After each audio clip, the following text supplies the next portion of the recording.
ఇదే చర్చల పట్టణం నుంచి దేశానికి దిశ నిర్దేశం చేస్తూ ఈ దేశం మతోన్మాద శక్తుల చేతుల్లో పడి రాజకీయంగా ఇబ్బంది పడుతున్నటువంటి ఈ పరిస్థితుల్లో ఈ దేశాన్ని కాపాడటం కోసం కన్యాకుమారి నుంచి కాశ్మీర్ వరకు పాదయాత్ర చేస్తూ కేవలం భారత ప్రజాస్వామ్యాన్ని కాపాడటం కోసం ఈ దేశంలో ఉన్నటువంటి లౌకికవాదాన్ని కాపాడటం కోసం ఆహర్నిశలు పనిచేస్తున్నటువంటి మన ప్రియతమ నాయకుడు రాహుల్ గాంధీ గారు ఈ చర్చలకు ఇక్కడికి వచ్చినప్పుడే ఇక్కడ నుంచే ఆయన మనసులోని మాట ఈ దేశానికి జాతికి వినిపించారు.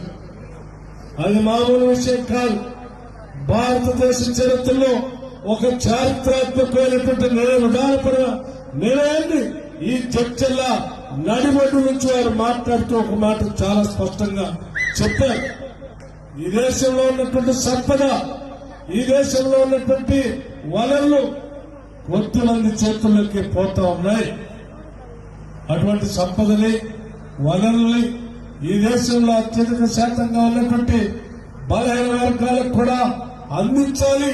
అందించకపోతే చాలా నష్టం జరుగుతుందని చెప్పి ఆ బలహీన వర్గాల కోసం కులగణన జరగాలి. అది జరిగితే ఈ రాష్ట్రంలోనే కాదు దేశంలోని సంపదంతా ఆ లెక్కల ప్రకారం పంచడానికి అవకాశం ఉంటుంది. ఆ పంచే కార్యక్రమానికి దేశంలో ముందుగా కులగణన జరగాలని చెప్పి గొంతెత్తి దేశవ్యాప్తంగా మాట్లాడుతూ జడ్చర్ల పట్టణంలో ఒక మాట చెప్పారు.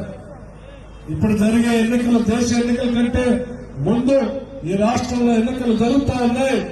మా ప్రభుత్వం రాగానే దేశంలో జరిగేటువంటి కులగణనని మొట్టమొదటిగా తెలంగాణ రాష్ట్రం నుంచే మొదలు పెడతామని చెప్పి ఈ జడ్చర్ల పట్టణం చెప్పారు.